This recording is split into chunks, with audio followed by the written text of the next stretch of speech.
Thank you.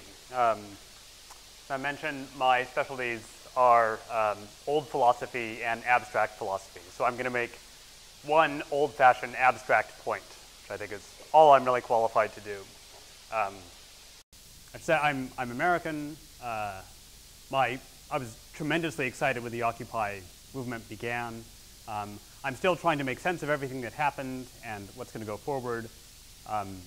There's a lot that I don't understand. So here's one thing that I think is right. So the point that I'm going to make is one that cuts against both criticism, praise, and certain self-descriptions of the Occupy movement. So one hears things along the following lines from various people. Criticisms along the line of, what do the occupants represent? Right? Or claims that they don't represent the larger population. And also here's praise along the lines of, Occupy Melbourne or Occupy Wall Street or occupants generally symbolizes the crisis of capitalism, symbolizes growing inequality in our society. We also hear this sort of talk of representations or symbols standing for something in sort of the central slogan, we are the 99%. Now, I think all of these, as far as I can tell, all of these are getting it at things. There's something behind each of these and something important, and I don't want to be put myself squarely against any of this. But I do think there's a point that gets missed here. It's an abstract point, but I think it's an especially important one, in particular because I think it's something that singles out the Occupy movement from other protests that we've seen. And I think it's something that gave the Occupy movement a lot of its initial force, and for reasons that Nick and Jessica have talked about, I think explains some of its impact as well. So I apologize if my way of making this point sounds like I'm dumbing it down too much. It's not. It's really, this is the only way I can understand these things. So prepare for low intellectual sophistication. All right, so I'm going to make a distinction between symbolic knowledge, sort of my terms, but hopefully they'll be clear enough in a second, symbolic knowledge and what I'm going to call real awareness. So consider the following. All right, there we go. Not going to use any words. Lock on to that. Now consider this. Now, in some sense, you've been presented with the same fact on both of these slides. So, there's there. Go back in case you forgot. Or not. Okay, I trust you remember. So the same fact has been presented to you on both slides, but in different ways. The current slide, I'm going to say, this presents this fact to you in terms of symbolic knowledge, right? There's nothing red or square on this slide. And what you have is you have this fact presented to you. You understand it partially in virtue of your memory of the previous slide, but you're no longer directly aware of, or I would say really aware of, the fact in question. Try going back. There we are. Right? So this is it. This is the distinction I want to make. So here's what I want to say is the definition of real awareness. So to be really aware of something, this can be some property of the world, some entity. I think all real awareness is having an experience of that thing that shows you what it's like.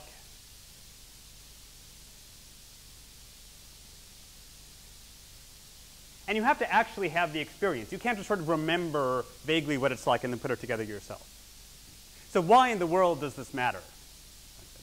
Seems like an extremely abstract, boring distinction that has very little to do with the Occupy movement. I think that's wrong. So I think there's a couple points where this distinction becomes especially important. The first point is with the notion of a financial institution at all. Say, take Wall Street. So Wall Street's I lived in New York for a number of years. Wall Street barely counts as a place. I mean, Wall Street has become a symbol of financial institutions. Financial institutions are built out of symbols. They're built out of treating people via symbols. You have symbols, you understand, right? So when someone sits down and decides what to do about mortgages, right, they have symbolic representations of people's interests. Money itself a symbolic representation, is a symbol of interest, right? There's no actual interest or need or desire or anything important involved in some piece of paper or thing. Right? It's a mere symbol. And I think there's a trend. Unimportantly, it happens to show up in contemporary philosophy, but I think it's not limited to philosophy, which is thinking that symbolic knowledge is really all you need. Right? If you have symbolic knowledge of something, you've got it. You're not missing out on anything. This is a very natural thing to think, right? So the way we interact with many people we know is through Facebook, right? Through texting, right? Where you have, it's entirely symbol-based. Your awareness of the other person is entirely based in symbols. And that has various uses. In particular, it's a very efficient way to interact with other people.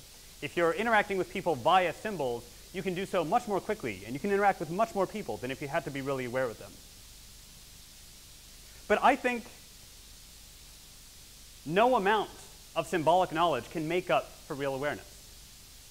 This is the old-fashioned aspect of my point, right? So I like Facebook. Facebook's great. But I think there's a deep, important sense in which it is no substitute for human interaction, for being really aware of the person that you're interacting with. And I think this is a mistake that we fall into. And the reason this mistake is especially important in the context of, say, financial institutions is because when you only have symbolic knowledge of the effects of your action, our natural empathetic abilities, something that Nick mentioned a few times, our empathetic responses sort of start fading. And if you understand people merely as symbols, then damage that you can cause to them starts seeming like much less of a big deal. It's just our evolutionary fortune, luck or bad luck, that we don't empathize with people when we can't directly experience them. Right? The more symbolic our awareness of them, the less we empathize with them. And I think empathizing is a response to real awareness of someone. So here's what I think is especially important about the Occupy movement and why I think both certain types of criticism and certain types of praise are misguided, is that at its best, the Occupy movement offered up real awareness of the effects of this broader, very complex system. And these effects couldn't be reduced to any single claim, right? It wasn't simply a matter of, here's the specific financial effects of people, here's the specific environmental effects of certain systems. Right? Rather, it was people standing, take Wall Street, people standing in Wall Street showing the effects of the system on them, right? In various respects. And refusing to be turned into a mere symbol, not just for putting a sign in front of their face, but the person themselves there for people to be really aware of. That's certainly something that got me excited about the Occupy movement. And I think it was something that inspired very many people, is when you actually are faced with the real effects of a system, as opposed to merely having symbolic knowledge. There's no new facts, many of us knew, right? It wasn't that we acquired, most of us didn't acquire some new symbolic knowledge of what was going on. It was all of a sudden the real awareness, and that was the power. And I think that's something that's part of the legacy. I hope it's something that continues. It doesn't have to be in the form of the Occupy movement, though I think it's an especially potent form of putting people who manifest the effects of the broader system in the very middle of the symbol, right? The region, the business district, Wall Street, the symbol of symbols. When you put the real people, the people who are actually manifest the effects of these systems there, that becomes much harder to ignore. And I think that's the lesson I want to leave with.